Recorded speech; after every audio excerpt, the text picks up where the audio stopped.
ప్రభువును రక్షకుడైన యేసుక్రీస్తు వారి నామములో ఈ మాటలు వింటున్న ఆత్మీయ కుటుంబ సభ్యులందరికీ నా యొక్క హృదయపూర్వక వందనాలు. ఈరోజు నా కోసం ఆత్మీయ కార్యక్రమానికి మిమ్మల్ని అందరినీ ప్రేమపూర్వకంగా ఆహ్వానిస్తూ ఉన్నాను.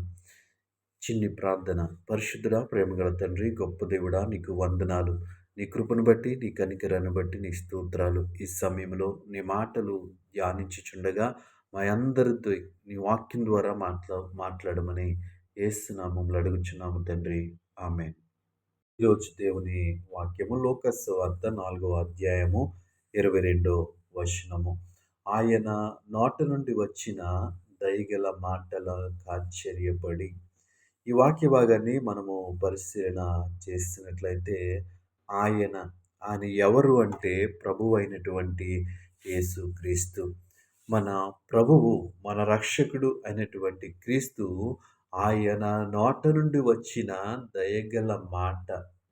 ఆయన మాట్లాడుతుంటే ఆయన నోట నుండి వచ్చినటువంటి మాటలు ఎలాంటివి అంటే దయ కలిగినటువంటి మాటలు. ఆ దయ కలిగినటువంటి మాటలకు అనేక మంది ఆశ్చర్యపడి, అనేక మంది విభ్రాంతి నొంది, అనేక మంది వారి దయగల మాటలను బట్టి ఆయనను గుర్తించినట్లుగా మనము చూస్తా ఉన్నాం.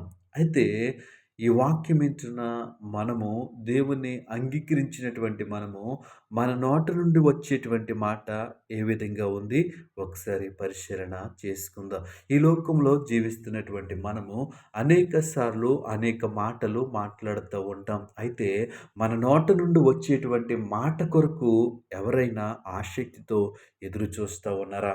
మనం మాట్లాడితే బాగున్ను అని ఎవరైనా ఆలోచన చేస్తూ ఉన్నారా? ఒకసారి మనల్ని మనము పరిశీలన చేసుకుందాం. ఎందుకంటే ప్రభువు నోట నుండి వచ్చినటువంటి మాటలు ఎలాంటివి అంటే దయ కలిగినటువంటి మాటలు, ప్రేమ కలిగినటువంటి మాటలు, సమాధానము కలిగినటువంటి మాటలు. కాబట్టి అందరూ ఆయన మాటలకి ఆశ్చర్యపడిపోతూ ఉన్నారు. అయితే మనము కూడా అనేక సందర్భాల్లో రకరకాల మాటలు మాట్లాడుతూ ఉంటాం. ఒకసారి మనకి కోపం వచ్చినప్పుడు మనం కుటుంబ సభ్యులతో మాట్లాడే మాటలు జ్ఞాపకం చేసుకుందామా? మన మాటలు ఏ విధంగా ఉన్నాయి? మన మాటలు వారిని ఏ విధంగా బాధ పెడతా ఉన్నాయి? మన మాటలు ఏ విధంగా వారిని ఇబ్బంది పెడతా ఉన్నాయి?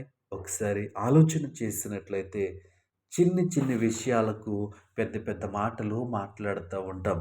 కాబట్టి ఈ ఉదయకాల సమయంలో దేవుని వాక్యం తెలియజేస్తుంది ఏంటి అంటే ఆయన నోట నుండి వచ్చిన దయగల మాటలు. దేవునామానికి మహిమ కలుగును గాక. ఆయన నోట నుండి వచ్చినటువంటి దయగల మాటలు మన నోటి నుండి కూడా రావాలి. ఎందుకంటే మనము ఆయన సొంత రక్షకునిగా అంగీకరించాం. మన తండ్రిగా అంగీకరించాం. కాబట్టి మన తండ్రి ఏ విధమైనటువంటి మాటలు మాట్లాడారో, మన తండ్రి ఏ విధమైనటువంటి ప్రవర్తన కలిగి ఉన్నారో, మనము కూడా అదే మార్గములో నడవవలసిన వారమై ఉన్నాము. కాబట్టి మన నోటి నుండి వచ్చు ప్రతి మాట ఎలా ఉండాలి? దయగల మాట. ఈరోజు మన కుటుంబాల్లో ఎలాంటి మాటలు మనము మాట్లాడుతూ ఉన్నాం? ఆ మాటలు దయ కలిగినటువంటివా? ఒకసారి పరిశీలన చేద్దాం. దేవుడు మనకిచ్చినటువంటి కుటుంబ సభ్యుల మధ్య అనగా మన యొక్క రక్త సంబంధికుల మధ్య ఎలాంటి మాటలు మాట్లాడుతూ ఉన్నాం? దేవుడు మనకిచ్చినటువంటి సంఘములో, దేవుడు మనకి ఇచ్చినటువంటి ఉద్యోగ పరిస్థితుల్లో ఉన్నటువంటి వ్యక్తులతో, మనం ఏ పని చేస్తున్నా మనతో పాటు పని చేస్తున్నటువంటి వ్యక్తులతో మనం మాట్లాడేటువంటి మాటలు ఏ విధంగా ఉన్నాయి? దయ కలిగినటువంటి మాటలు, దయగల మాటలు మనము మాట్లాడుతూ ఉన్నామా? ఒకసారి పరిశీలన చేద్దాం. దేవుడు, మన ప్రభువు, మన తండ్రి ఎలాంటి మాటలు మాట్లాడుతున్నాడంటే దయగల మాటలు. దేవునామానికి మహిమ కలుగును గాక. ఆయన నోటి నుంచి వచ్చేటువంటి ఆ దయగల మాటలకు అనేక మంది ఆశ్చర్యానికి గురవుతా ఉన్నారు. కాబట్టి మనము మాట్లాడేటువంటి మాటలు బట్టి మన కుటుంబ సభ్యులు ఆశ్చర్యం కలగాలి. మన సహవాసంలో ఆశ్చర్యం కలగాలి. మన ఉద్యోగం చేస్తున్నటువంటి స్థలంలో ఆశ్చర్యం కలగాలి. ఎప్పుడైతే ఆ విధంగా మనం మాట్లాడతామో ఇతరులను క్రీస్తు వైపుకు నడిపించగలము.